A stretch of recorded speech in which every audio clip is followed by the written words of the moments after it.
정말 말 그대로 올해 좀 많이 혼돈스러웠던 것 같은데요. 9월까지는 반짝 상승기를 거치는가 싶더니 또 연말에 다시 또 찬바람이 부는 것 같습니다.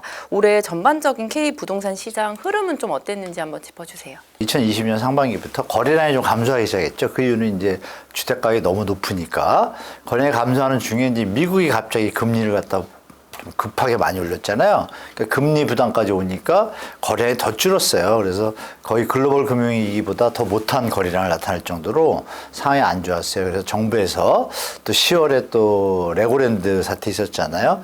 여러 가지 좀 경제 상황이 좀 심리적으로 문제가 생길 것 같으니까 경착륙을 막기 위해서 연착륙을 한다라는 어떤 명분 아래 대책을 발표했죠. 13 대책. 13 대책이 아시는 바와 같이 특례보금자리론 39조 6천억. 근데 이제 소진하는 것보다 찾는 분이 많아가지고 41조 원 정도가 투입이 됐어요. 그리고 특례보금자리론하고 추가적으로 50년 주담대가 또 나왔잖아요. 7월 5일 날.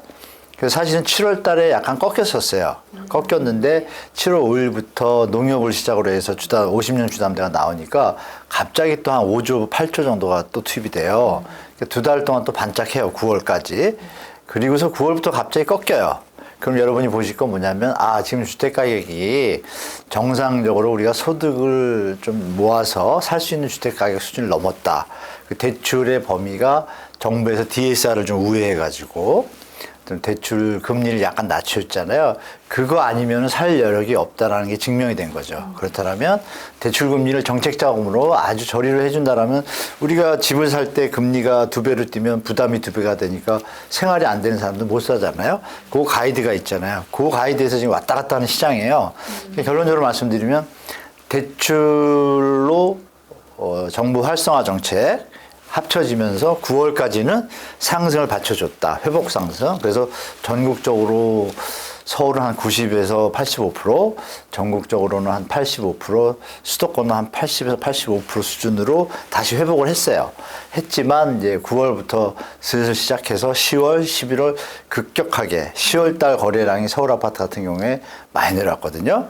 2,300건밖에 안 돼요. 평년 거래량의 3분의 1 수준밖에 안 됩니다. 그러면 우리가 연말까지는 일단 하락 추세가 좀 이어질 것 같구나라고 보시면 좋을 것 같습니다. 저희가 분기 전망을 하기는 좀 힘들지만 어쨌든 방향성은 있는 거니까 저희는 하반기에 집값이 다시 하락할 것으로 전망하고 있고요.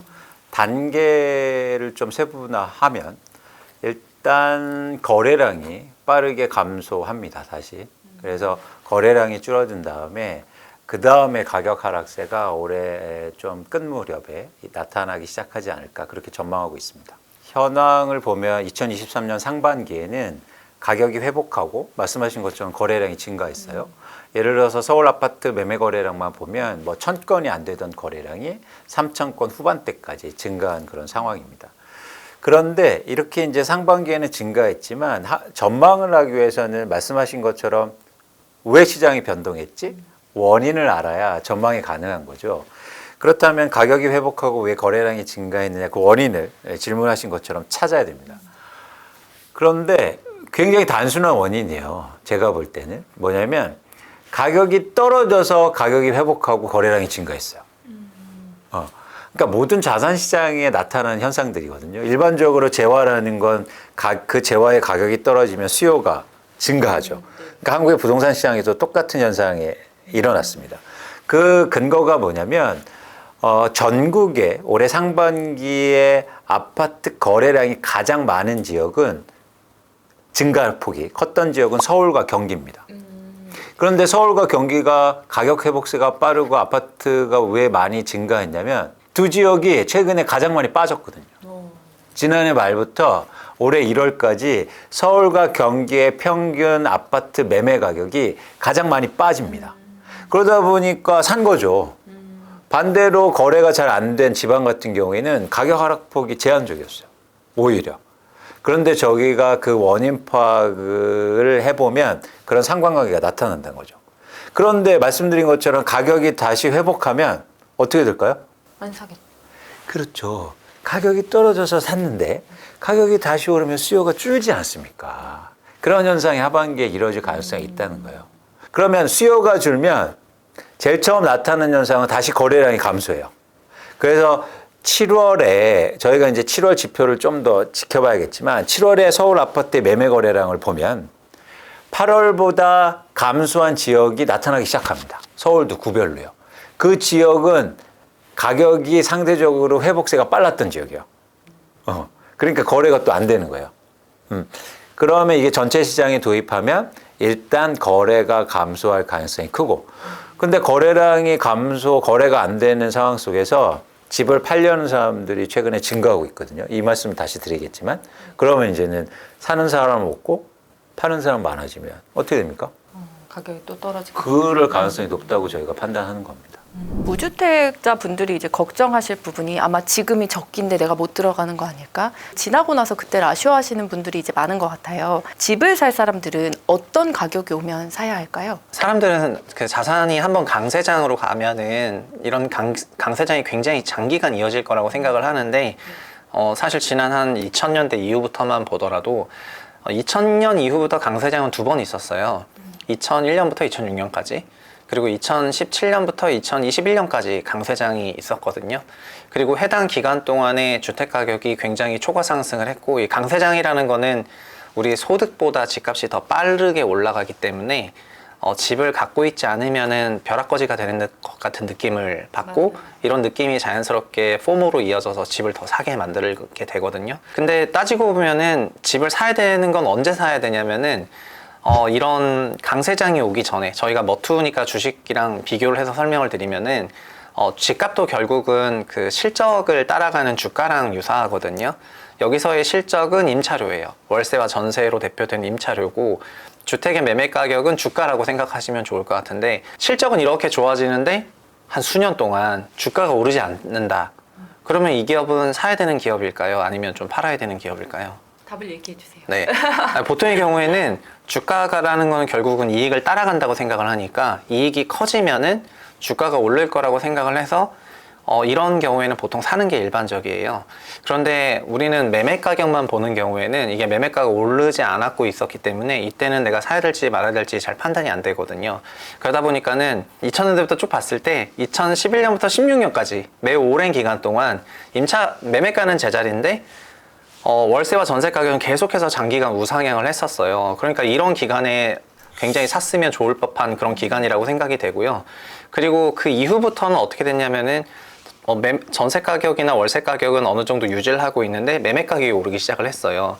실적이 좋아진 거를 반영하는 주가처럼 주가가 쫙 오르기 시작을 한 거죠. 그리고 어느 선을 넘어간 순간부터는 이제 비싸진 거예요.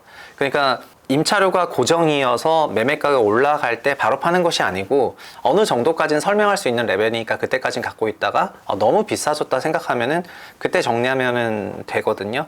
그래서 이렇게 지금은 매매가만 보면서 강세장이 온다, 약세장이 온다 이렇게 생각하시는데, 임차료랑 같이 보시면서 임차료가 오르면서 매매가가 오르는지, 임차료는 오르는데 매매가가 빠지고 있는지, 그래서 사야 될 때는 임차료는 좀 강세로 가고 있는데 매매가가 약세인 시점에 사시면 되고, 그리고 주택을 너무 단기적으로 막 이번 3분기에 사야지, 뭐 이번 4분기에 사야 되겠다 이렇게 분기 단위로 보시기보다는 좀 더 장기간에 걸친 그런 시계열로 판단하시면 좋을 것 같고, 지금은 어쨌든 비싸니까 이렇게 매수를 권장하기에 좋은 시기는 아니라고 생각을 하고 있습니다. 지금은 그럼 내 집 마련은 아니다라고 이제 이야기를 해주신 거죠? 제가 이렇게 집값 떨어진다고 하는데 지금 사라고 그래요? 지금 시점에서 집을 무리하게 사는 건 아니라고 보고 있고, 저희가 적절한 시점에 대해서 고민을 좀 하셔야죠. 저는 가장 중요하게 보는 건 거래량이에요. 거래량이 추세적으로 증가하는 구간인데, 그리고 더 좋은 건 가격이 떨어지는데 거래량은 증가할 때, 이런 시기가 꼭 와요. 그러니까 올해 상반기는 가격이 오르면서 거래량이 증가했잖아요.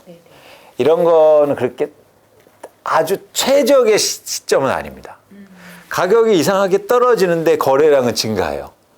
어떤 경우에 이런 시장이 올까요?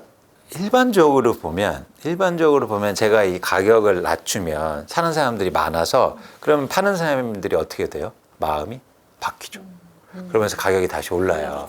근데 이 투자 시장에서는 아주 독특한 현상은 뭐냐면, 사는 사람들이 막 생기기 시작하는데 가격은 안 오르는 상황에 있어요.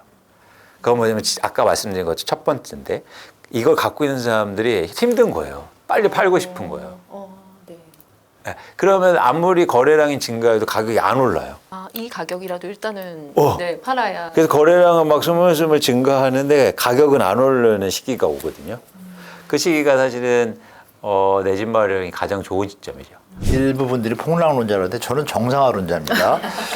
중요한 건 뭐냐면 돈이 있으시고 여유가 있으면 아무 때나 사셔도 돼요. 자기가 능력이 될 때. 그럼 무주택자분들은 살려고 했는데 집이 급하게 올랐으니까 좀 비싸져서 돈이 있는데도 너무 비싼 것 같아서 안 사시는 분도 있고 또 여력이 안 돼서 못 사시는 분도 있고 그렇잖아요.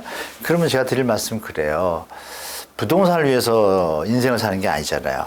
가족과 자기 행복을 위해서 살잖아요. 그러면 내가 부담할 수 있다면 언제든지 사셔도 돼요. 그러네. 로또 맞았으면 내일 사야죠. 그죠? 그러나 현재 내가 생활하는데 부동산을 삼으로 해서 전체 삶이 흐트러지는 상황? 이런 게 오면은 이제 이거는 잘못된 투자잖아요. 그리고 내 집 마련도 마찬가지예요. 무리해서 샀는데 1년 뒤에 이자를 감당 못해서 다시 팔아야 돼? 이런 분들이 실제 계세요. 절대 그렇게 하시면 안 되고 제가 드릴 말씀은 이거죠. 내년에 선거가 있잖아요. 우리 정치하시는 분들이 아시잖아요. 정치할 때 이렇게 조금 이렇게 표를 막 얻고 싶으시면 좋은 정책을 쓸 거 아니에요? 그러면 요즘 캐스팅 보드가 누구예요? 젊은 분들이잖아요. 그러니까 젊은 분들이 좋아하는 정책을 쓰겠죠? 어떤 정책? 집을 싸게 좋은데 빨리 분양. 그게 이제 공공분양이에요. 올해 겨울, 내년 봄까지 계속 나올 거야, 아마. 1, 2, 3월에 좋은 거 많이 나올 겁니다. 그때 기다렸다가 여러분들하고 좀 가깝거나 뭐 투자 마인드까지 가셔도 전혀 문제가 없어요. 그거는 시세 대비 80%니까 그 공공 분양에 적극적으로 가시고 일반 분양은 여러분 아시지만 지금 미계약 나왔다 그랬잖아요. 가격 보시고 비싼 거 같다 그러면 그냥 마음 비우고 제 생각에는 좀 기다리셨다가 여유가 생길 때 다시 시장을 보시는 게 좋지 않나 그렇게 말씀드릴게요. 아무래도 연골족들은 당연히 이런 주택담보대출 금리에 따라 좀 움직이고 대응을 어떻게 해야 할지 고민이 깊어질 수밖에 없을 것 같은데 이런 연골족들한테는 좀 어떻게 대응을 해야 될까요? 저는 1, 2년 전에는 제가 작년 전에 2021년도에 연끌하신 분들 지금 정리하셔도 조금 조정된 다음에 사시는 게 더 자산 관리에 도움이 될 거라고 여러 번 말씀드렸는데 또 어떤 분들은 또 집 하나는 버텨야 된다 이렇게 얘기를 하죠. 밑도 끝도 없이. 버티다가 자빠질 수도 있고 또 시장에서 말하는 대로 상승해가지고 수익을 낼 수도 있지만 그 기간에 대한 게 제일 중요해요. 그 기간 동안 충분히 내가 고통이나 어떤 뭐 가족 간의 불화 같은 게 없이 지낼 수 있다면 저도 가져가시라고 말씀드리겠어요. 근데 그렇지 않은 경우에는 냉정하게 판단하셔야 돼요. 이렇게 한번 하향으로 어떤 패러다임이 바뀌면 뭐 3개월, 6개월에 회복하는 건 정부 대책 외에는 없어요. 근데 그게 한두 번 하고 나면 여러분들이 들으시는 더블 딥, 뭐 데드캣 바운스 이 현상이 100% 일어나요. 그동안의 역사를 보면. 그걸 감안해가지고 제가 작년에만 해도 3년 계산하라고 말씀드렸거든요. 3년 동안 내가 이자를 낸다. 그런 금리 상황 얘기하셨잖아요.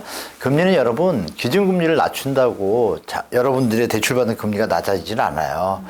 그것도 바로 낮아지지 않고 코픽스 금리라고 있잖아요. 그게 이제 은행들이 조달하는 금리를 다 가중평균해서 위험 해치라는 걸 하는 거니까 그걸 생각하면은 지금 4% 5%거든요. 은행채 발행하는 게 지금 4% 5%예요. 그러면 6%에 해야지 유지가 되잖아요. 7%에 해야지 조금 남고. 그 부분 때문에 기존에 받으신 연골분들은 쉽게 대출금리가 낮아지기 힘들고 특례 때 대안대출 좀 했잖아요. 그분들은 좀 버틸 수 있지만 그때 자격이 안 되거나 기회가 안 돼서 못 하신 분들은 지금 정말 심각하게 다시 한번 자산 관리에 대해서 체크해 보실 필요가 있다고 말씀드리겠습니다. 이제 안타까운 건데 물린분들은 첫 번째는 거주하려고 노력해 보세요. 왜냐하면 이제 가격이 빠지면 무리하게 사놨으면 버티지 못해요. 그래서 막 싼 가격에 판단 말이죠. 근데 부동산은 그 시기간 또 거지면 사용 가치가 있기 때문에 회복한다는 게 제가 말씀드린 거잖아요. 제가 폭락농자가 아니라니까요. 그래서 이제 회복하니까 그 기간을 잘 버텨내는 건데 심리적으로 내가 빚을 많이 일으키고 거주하지 않으면 그 못 이겨내요. 왜 성파구의 아파트를 그렇게 막 5억, 7억, 8억 그렇게 싸게 팔겠습니까? 못 버티기 때문이거든요. 걱정되니까. 그러면 그 걱정을 차단해야 되잖아요. 거주하면 걱정이 좀 덜 들어요. 내가 직접 살고 있으면 어차피 사는 거니까. 그래서 거주하려고 노력하시라. 좀 무리가 되실 수도 있겠지만. 그래서 거주하셔서 이제는 신문 끊고 언론 많이 보시지 마시고 집을 이제 꾸미시고 이자가 많이 나가잖아요. 그래서 외출 줄이고 집을 최대한 이용하는 거예요. 잘 정 붙이고. 그러니까 이용하면 비용이 세이브 되잖아요. 네, 그렇죠. 네. 많이 집에 계시란 말이에요. 그렇죠. 근데 만약에 내가 거주하지 불가능하다. 자금도 그렇고 막 저 먼데 원격지에 사놨다.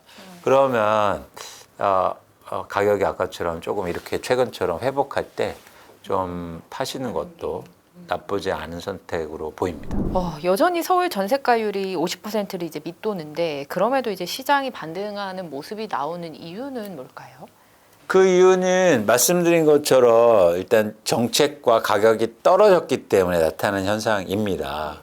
그래서 말씀하시는 게 굉장히 중요한데 전세가율이 오르지 않으면 시장에 투자 수요가 안 들어와요. 투자 수요만이 집값을 올리면서 사요. 그래서 투자 수요가 들어와야 집값이 본격적으로 상승하거든요. 그래서 전세 가격이 안 오르는데 가격이 오르는 건 지속 가능성이 적다는 거죠. 그러니까 그게 거래량이 증가하고 가격이 안 오를 시점을 이제 찾는 건데 그 시점을 사실 찾기는 힘들어요. 당장 올 수도 있고 시간이 오래 걸릴 수도 있어요. 그래서 시점을 특정한다는 건 굉장히 힘들죠. 사기꾼일 가능성이 있어요. 그런데 예를 들어서 막 2025년 반등하는데 2027년 가는 그걸 어떻게 맞춥니까? 그런데 그래도 저희가 최대한 노력은 해야 되니까 어떤 근거를 갖고 저희가 시점을 예측하면 돈 없이 집을 갖고 있는 사람들 매물이 다 나오고 그다음에 최소한 안 파는 시점은 저는 한 2025년쯤이 되지 않을까 생각해요. 그 시점부터 왜냐하면 전세 가격이 오를 가능성이 높기 때문에 그렇게 되면 내가 집을 굳이 팔 이유가 없는 거죠. 쫓기지 않으니까. 네. 그래서 저는 그 시점을 보고 있고 그래서 한 2025년 뭐 중후반대를 일단 보고 있는데 말씀드리지만 틀릴 가능성이 있다. 그렇죠. 그래서 유연하게 시장을 보시는 게 중요하다는 거죠. 그렇지만 지금 그래도 2025년 한 그 정도 선을 보셨으니까 그럼 이왕이면 살 사람들은 그 전 요 기간에 들어가는 게 좋겠네요. 그렇죠. 그렇죠. 그래서 그때 그 시기까지 여러분들이 가격이 많이 빠진 아파트를 찾는 게 되게 중요합니다. 그래서 가격을 제가 말씀드렸죠. 가격을 많이 빠진 게 안전한 거라고. 그 기간 동안 어떤 가격 아파트가 많이 빠지느냐. 그러니까 내가 살 집을 리스트를 한 10개를 가지고 그중에서 가격 많이 빠진 걸 찾는 거예요. 같은 지역 안에서도 가격이 오를 아파트와 떨어질 아파트를 알아볼 수 있는 대표님만의 방법이 있으시다고 들었는데 사실은 뭐 저의 방법이라기보다는 이미 시장이 부여하고 있는 것을 그냥 제가 읽는 줄자를 새로 만들었다 이렇게 생각하시면 될 것 같고 그게 주택 매매 가격이 전세 몇 배 거래가 되고 있느냐를 그 정의하는 그 할인율이 전월세 전환율이라는 할인율이 있어서 보통 전월세 전환율을 보시는 분이 거의 없었고요. 근데 이거를 봐보니까 지역별로 이렇게 굉장히 성장성이 반영이 돼서 잘 표시가 되고 있어가지고 그걸로 개별 단지 그리고 개별 지역들을 다 보시면은 정확히 확인할 수가 있다. 많은 분들이 전세 가격이 마치 어떤 절대값인 것처럼 생각을 해요. 이 동네는 전세 6억 원 이렇게 형성된 동네라고 생각하는데 사실은 그게 아니라 절대값은 월세고 전세는 금리로 인해서 이렇게 환산된다는 거거든요. 그래서 여기서 환산되는 금리를 전월세 전환율이라고 하는데 이 전월세 전환율이 그러면 추세적으로 아까 금리 인하처럼 내려가고 있는 국면인지 그럼 전세가 상승하겠죠? 전월세 전환율이 내려가면 반대로 전월세 전환율이 올라가고 있으면 전세가가 하락할 거 아니에요. 그럼 전세가가 하락한다면은 이에 비례해서 매매 가격도 빠지게 되거든요. 이거는 바로 작년 얘기입니다. 그러니까 2022년에는 금리가 상승하면서 전월세 전환율이 상승을 했어요. 그러면서 전세 가격이 빠졌고요. 전세 가격이 빠지니까 매매가는 바로 비례해서 빠졌고 그리고 그 전세가 빠진 거를 작년 말부터 지금까지 좀 역전세 환경이라고 부르고 있고 그 금리가 유난히 낮아지면서 전세 가격이 확 튀었던 거를 그 당시에 전세 대란이라고 불렀었거든요. 이런 금리의 영향을 받는 전세라는 값을 쓰는 것보다는 월세에다가 전월세 전환율을 나눠서 그러면 환산 전세 금액이 나올 수가 있잖아요. 이걸 보면서 이제 향후 집값을 조금 전망하시면 좋을 것 같고요. 그래서 제가 그림 하나 보여드리고 싶은 게 있는데 다른 건 뭐라도 이 그림은 꼭 봐야 되는데 전월세 전환율의 서울이나 전국적인 추세가 2011년에 약 7%에서부터 이게 4%, 3%대까지 내려왔다가 지금 다시 4.8% 정도로 올라가고 있습니다. 전월세 전환율이. 아까 그 2,400만 원 정도 얘기를 했잖아요. 4%일 때 전세 6억이잖아요. 그러면은 이게 5%가 되면은 전세가 얼마로 되냐면은 4억 8천만 원이 돼요. 그러니까 전세가 6억에서 4억 8천이 되는 거고, 그러면은 서울이라면 곱하기 1을 하면 되니까 매매가 12억 원 아파트에서 최대 소위 9억 6천까지도 빠질 수가 있거든요. 그러다 보니까 전월세 전환율이라는 것이 연초부터 얼마로 변했냐? 23년 1월부터 23년 5월까지 한 0.5% 정도 변했어요. 0.5% 정도 상승을 했습니다. 그러니까 이만큼 전세가 빠졌고, 이게 지금 역전세 규모이고, 이게 향후 주택가격이 엄청나게 중요하다고 조금 말씀드리겠고. 거래량 뉴스만 보시면 될 것 같아요. 가격은 의미 없습니다, 여러분. 거래량이 수반되지 않는 상승은 가짜 상승이라는 얘기 들으셨죠? 주식하시는 분들 아실 거예요. 부동산은 똑같아요. 그래서 제가 드린 말씀은 거래량이 급증했다는데 그 기준이 중요해요. 6천 개가 거래가 됐는데 1,000개로 떨어졌어요. 근데 보도에 만약에 2,000개로 100% 증가 이러면 놀라시면 안 되는 거죠. 기준선을 알고 계시고 5천, 6천 왔어. 그럼 시장이 돌아가는 거잖아요. 아, 그러면 이게 상승하는 패턴이구나. 이게 느낌이 딱 오잖아요. 3천인데 4천, 기사가 이렇게 나겠죠. 4천 돌파, 5천 돌파. 그러면 추세를 형성하잖아요. 추세를 형성하는 건 이어지잖아요. 그거를 보시고 그때는 잠시 놓쳤으면 따라가야 되는 거예요. 뭐 여러 가지 전세가 비율 막 이런 거 얘기하잖아요. 그 의미 없어요. 전세가 비율이 90%가 가도 시장이 안 좋을 때 박근혜 정부 이전에 쭉 죽어 있었어요. 아무도 안 샀어요. 안 사다가 경제가 나아지고 약간의 붐도 일고 이러면서 이게 탄 거거든요. 그러니까 그 시기가 오기 전까지 거래량 체크를 계속 하시면 돼요. 그래서 가짜 상승에 속지 마시고, 네. 지역별로 좀 다르다는 거 체크하시고 될 것 같습니다. 돈이 충분히 있더라도 이런 부동산은 피해야 한다 하는 곳이 있다면 어떤 곳이 있을까요? 전세 월세 가격이 상승이 없는데 매매만 튄 경우요. 그러니까는 전세 월세 가격에 상승이 없다는 거는 해당 지역의 주택에 그 좀 투자 수요가 많이 붙었다는 거를 의미하고, 그러니까 펀더멘탈이 좋아지면서 주택가에 올라간 그런 것이 아니기 때문에 조금 위험 신호가 있다고 생각을 하거든요. 그리고 전세 가격 상승 없이 매매가가 얼마든지 올라갈 수 있는데, 그게 장기적으로 형성되어 왔던 해당 지역의 그 밸류에이션을 좀 과하게 초과했을 때, 예를 들면은 서울 기준으로는 전세가 5억이면은 매매는 한 10억 정도 되고요. 9억에서 10억 정도 되고, 전세가 8억이면은 매매는 15억에서 16억 정도 돼요. 서울에서는요. 경기도에서는 전세가 4억이면은 매매가는 약 한 7억 원 내외에서 6억 5천 7억 내외에서 움직이거든요. 근데 전세 4억은 계속 고정인데 매매가가 9억 5천 이렇게 쭉 올라왔다면은 이런 거는 한번 의심해 보시면 좋겠다는 그런 말씀이죠. 그러니까 결국 주택 가격이 임차료가 올라가면서 같이 올라가는 것이 일반적이라고 봤을 때 먼저 가격이 갈 수도 있는데, 가격이 올라간 건 결국은 내가 뭘 기다려야 되냐면은 그 가격의 적정성이 설명되려면은 임차료가 따라 올라와 줘야 되거든요. 그러면은 그게 굉장히 오랜 기간일 수 있다는 거를 조금 말씀드리겠고, 그래서 임차료와 가격 같이 보시라고 전달하고 싶습니다. 지금처럼 시장의 변동성이 클 때는 가격이 안 빠지는 곳은 피해야 돼요. 부동산은 가격이 빠진 게 안전한 거예요. 그런데 집을 처음으로 구입하고 내 집 마련할 때는 시장이 어려울 때 안 빠진 게 안전하다고 생각해요. 그래서 일반적으로 볼 때 막 언론에서 나오는 게 시장이 빠져도 여긴 올랐습니다. 이런 데는 최고가 같습니다. 그런데 그럼 그런 데는 눈길이 가요. 그래, 이게 안전한 거지. 부동산은요, 가격이 빠져야 안전한 거예요. 왜냐면 어떤 재화하고 다르게 부동산은 사용 가치가 있기 때문이에요. 투자하면서 사용할 수 있는 재화가 있습니까? 모르겠습니다. 투자도 하는데 쓸 수도 있어. 이렇게 얘기하시면 어떤 분이 이런 말씀 하시더라고.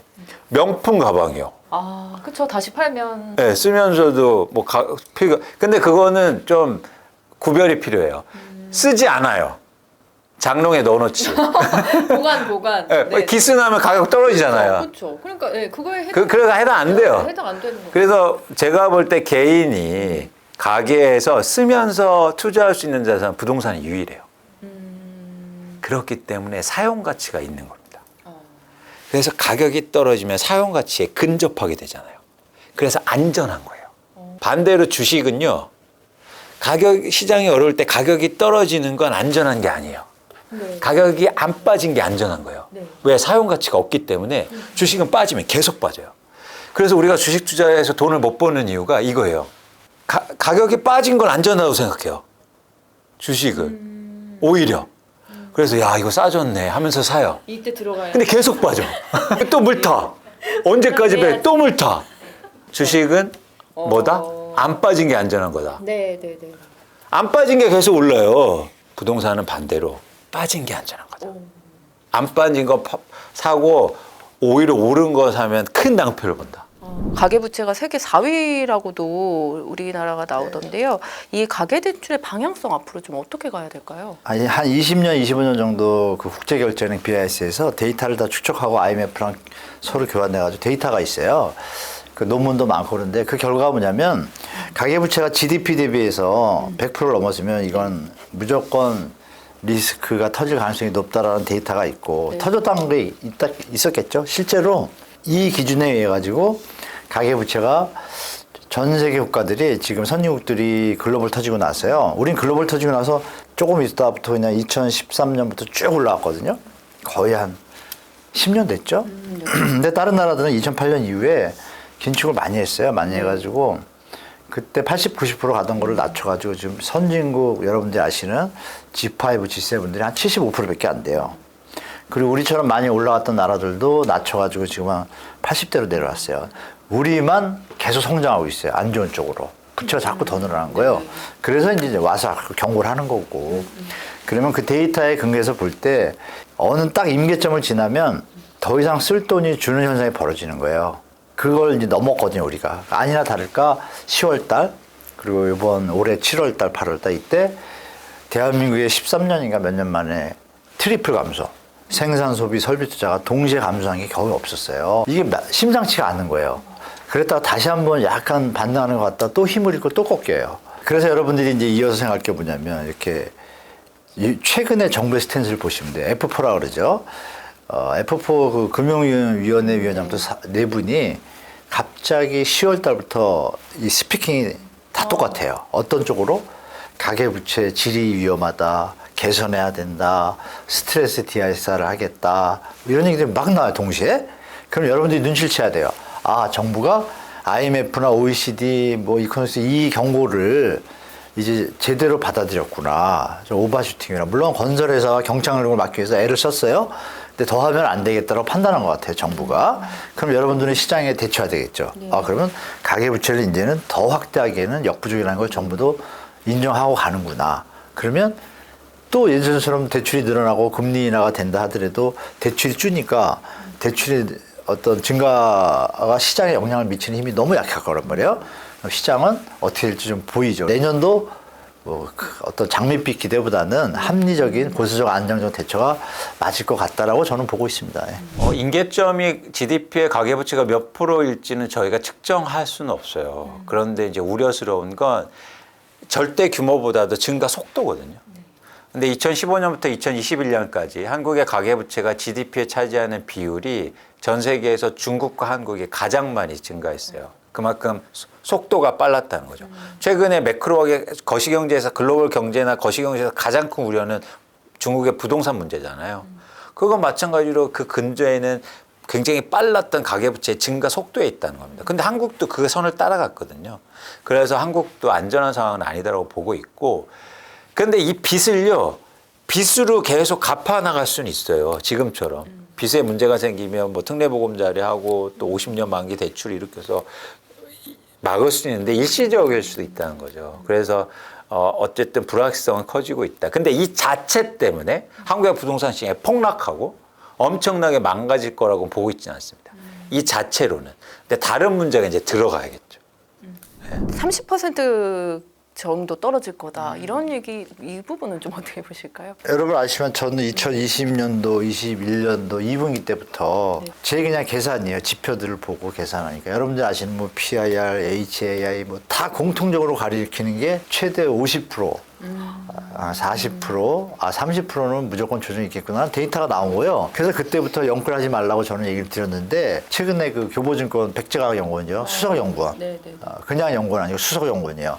여러분들 데리고 다 같이 한 거란 말이에요. 그 데이터가 또 현 시점 대비 30%, 우리 최고점 대비 50% 데이터가 나온 거예요. 그러니까 저랑 좀 비슷한 어떤 견해를 갖고 있는데 또 요즘 여러분들이 아시는 그 데이터, 빅데이터, 리치고 뭐 이런 그분 그분이 수학공학과 나오셔가지고 데이터로 마시거든요. 네. 근데 그 데이터도 또 그걸 가리켜요. 그러면 많은 이거에 대해서 연구하신 분들의 공통적인 지점은 나왔다면 가능성은 있다고 봐야겠죠. 불시할 수가 없잖아요. 이분들이 뭐 돈 벌려고 하는 게 아니잖아요. 실제로 원희룡 장관이 취임할 때 뭐라 그랬어요? 첫 인터뷰에서 PIR 뭐 이래가지고 10위까지 떨어져야 된다. 그때 20위였거든요. 그러면 거기서 원희룡 장관이 여러분 생각해보세요. 취임하고 100일 동안 얼마나 많은 공부를 하셨겠어요. 그리고서 인터뷰가 그 얘기를 하셨다는 게 어떤 여러분들이 생각해 보시면 아 그런 점들이 있으니 앞으로 그럴 가능성이 있다. 근데 조금 많아졌다고 생각하시고 만약에 정부나 이제 경제가 좋아진다면 갑자기 우리가 2차 전지가 대박 났어요. 반도체가 다시 막 화랑이야. 그러면 버는 게 많으니까 쓰는 게 많아지면 보세요. 지갑이 10억인데 내가 5억밖에 없는데 5억을 더 벌어서 10억에 살 수 있죠. 근데 5억밖에 없으면 10억짜리 못 사잖아요. 그때는 또 부동산 상승할 수도 있지만 그 확률이 지금 많이 적다. 그러니까 비율을 보시면서 경제 상황 보시면서 가능성 보시고 아까 말씀드렸던 자산 관리 들어가셔야 돼요. 시장에 좀 중장기적으로 대처하시는 게 좋을 것 같습니다. 예전에 여러분 식사 자리에서 2030분들은 아마 10년 동안 들은 게 이 얘기잖아요. 대리님, 과장님이 어깨 이루고 야 내가 사는데 3천 쳤어 뭐 이런 얘기잖아요. 그걸 10년 동안 들었기 때문에 무의식 중에 뭐 약간 가스라이팅 비슷하게 무조건 튀는 거라는 게 박혀있단 말이에요. 거기서 빨리 탈피하셔야 돼요. 그래서 지금 경제와 놀자에서 계속 말씀드리고 다른 데도 말씀드리지만 다시 한번 냉정하게 판단하셔가지고 시장 체크 정말 중요한 시기라고 좀 말씀드리겠습니다. 네. 일단 폭락이라는 규정을 좀 하실 필요가 있어요. 이제 폭락이라는 게 좀 자극적으로 들릴 수도 있지만 저는 어떤 표현을 하냐면 최근에 작년 한 3분기 때부터 서울을 중심으로 해서 아까 말씀드린 뭐 강남구도 할 것 없이 아파트 가격이 빠지잖아요. 그런데 전 그게 많이 빠졌다고 생각하지 않아요. 뭐 예를 들어서 일부 아파트는 고가 대비해서 30-40%가 빠진 지역이 있거든요. 그러면 사람들은 엄청나게 빠졌다고 폭락이라고 얘기하죠. 전 폭락이라고 생각하지 않아요. 이유는 뭐냐면 가격이 많이 빠지는 거는 사실은 자산 시장에서 특히 부동산 시장에서 큰 의미가 없습니다. 예를 들어서 1000채가 있는데 그중에서 한 채가 가격 빠진 게 많이 빠진 거예요? 아니에요. 그건 폭락이 아니에요. 그냥 한 채 뭐 급해서 판 거예요. 가격의 하락이라는 건 뭐냐면 그렇게 떨어지는 게 많아져야 돼요. 평균 가격대가 아예 내려와야 돼요. 그렇죠. 그리고 그렇게 하락한 개수가 많아져야 된다고요. 근데 개수 차원에서는 한국의 집값은 안 빠진 거예요. 근데 제가 얘기하는 하락은 뭐냐면 그렇게 빠진 아파트의 양이 많아질 가능성이 크다는 거예요. 그래서 향후로 한국의 부동산을 볼 때 가격이 빠진다는 것 자체가 중요한 게 아니라 그렇게 빠지는 양이 많아진다라는 차원에서 제 전망을 좀 다르게 생각하시면 좋겠습니다. 그러니까 우리가 보통 이렇게 물어보잖아요. 가격 전망은 어떠세요? 하락할 거예요? 빠질 거예요? 폭락할 거예요? 폭등할 거예요? 근데 그거는 실제 시장에서는 큰 의미가 없어요. 한 채 빠지면 저희가 그 집 살 수 있습니까? 한 채 빠지는 건요. 내가 집을 갖고 있어도요. 크게 영향을 안 받아요. 그렇죠? 불안하지 않는단 말이에요. 그 양이 많아져야 내 집 마련도 쉽게 할 수 있고 반대로 집을 갖고 있는 사람도 더 불안해지는 거예요. 그래서 이 양적인 차원에서 제가 전망해 드린 거예요. 그러니까 가격 하락한 물건의 양이 거래된 물건의 양이 점점 많아질 거라는 겁니다. 양 차원에서 여러분들이 한번 시각을 달리 하셨으면 좋겠어요. 가격을 막 30-40% 빠지는 건 사실 의미가 없단 말이에요. 왜 그런 왜 빠지는 그 아파트가 많아질까? 저는 한 3가지 정도 이유를 찾아요. 첫 번째는 구조적으로 한국의 집을 지금 투자 목적으로 보유하고 있는 분들이 네. 너무 돈이 없어요. 자기 자산으로 사놨으면 상관없어요. 그런데 전세를 끼고 살거나 대출을 무리하게 받아서 사놨기 때문에 사실은 시장의 변동이라든지 금리가 올라가거나 전세 가격이 떨어지면 자금 압박이 심해지는 거예요. 그렇기 때문에 어쩔 수 없이 팔 수 있는 거죠. 이 어쩔 수 없이라는 것도 또 다른 차원인데 막 은행에서 돈 갚아!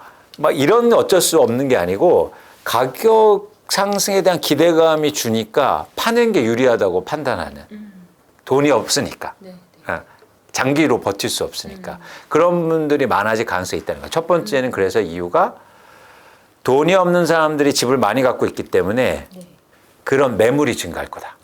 그게 바로 집값이 떨어지는 양이 많아지는 첫 번째 근거입니다. 두 번째는 뭐냐면 아까도 말씀드린 것처럼 수요가 줄고 있는 거예요. 그래서 가격이 다시 오르면 수요가 감소하잖아요. 근데 가격이 떨어지면 수요가 다시 들어올 수 있죠. 그런데 흥미로운 건 뭐냐면 지금 가격이 떨어졌을 때 사는 수요는 실수요예요. 최근에도 집값 사는 분들의 비중을 보면 실수요 비중이 월등히 높아요. 갭 투자를 지금 하는 사람은 없어요. 근데 이 실수요는 한정돼 있단 말이에요. 그래서 지금 사면 다음 텀에 실수요는 어떻게 됩니까? 없어지겠죠. 줄어들어요. 그래서 같이 가격이 떨어져도 여기에서 100명의 실수요자가 있었다면 같이 가격을 떨어져도 여기에 대해서는 이제 80명밖에 안 남았어요. 20명은 샀으니까. 그래서 수요가 점점 줄고 있는 거예요. 매물은 증가할 거고 수요가 줄어드는 거죠. 세 번째도 사실 중요합니다. 세 번째는 올해 상반기에 시장을 변화시키는 또 가장 큰 이유 중에 가격이 하락도 있지만 가격이 하락하면서 정부에서 특례보금자리라든지 정책을 지원해줘서 빨리 이 가격 빠진 걸 사라고 부추겼습니다. 그러니까 산 거예요. 그러니까 정책 효과가 있었거든요. 근데 이 정책 효과가 점점 더 없어지고 있어요. 왜냐하면 예를 들어서 계속 그렇게 저금리로 대출을 해줄 수도 없는 거시경제 환경이 이어지고 있고 또 하나 뭐냐면 이 한국의 부동산 시장의 독특한 특성을 이해해야 되는데 이거는 뭐 실거주자도 얘기했지만 기본적으로 투자화되어 있는 시장이거든요. 투자화되어 있는 시장에서 사람들의 변화를 일으키려면 그 전보다 더 센 게 나와줘야 돼요. 예를 들어서 특례보금자료는 1분기에 거의 17조 원이 신청을 해요. 사람들이. 아니 1월 달에. 그러니까 특례보금자료이 나오자마자 사람들이 막 창구에 몰려들어서 17조 원을 신청해요. 충격적이죠. 그 이유는 뭐냐면 그때 특례보금자료는 4%대의 이자를 금리를 제공하는데요. 그때 시중금리가 최대 7%였거든요. 그러니까 이걸 무조건 받는 게 유리하니까 창구로 몰려들어서 막 대출을 받기 시작해요.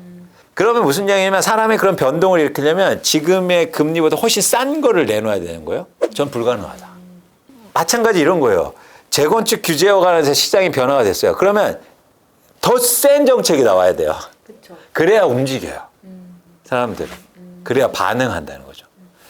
그런데 그러기엔 힘들다. 정책이. 그러면은 그런 정책이 나올 수도 없는 거고 그런 정책이 많이 안 남아있고. 그래서 세 가지 관점. 첫 번째는 매물이 증가할 거고 두 번째는 수요가 감소하고 있고 세 번째는 정책의 효과도 점점 줄어든다. 그러면 집값이 떨어진 물건들이 많아질 거다라고 보는 겁니다.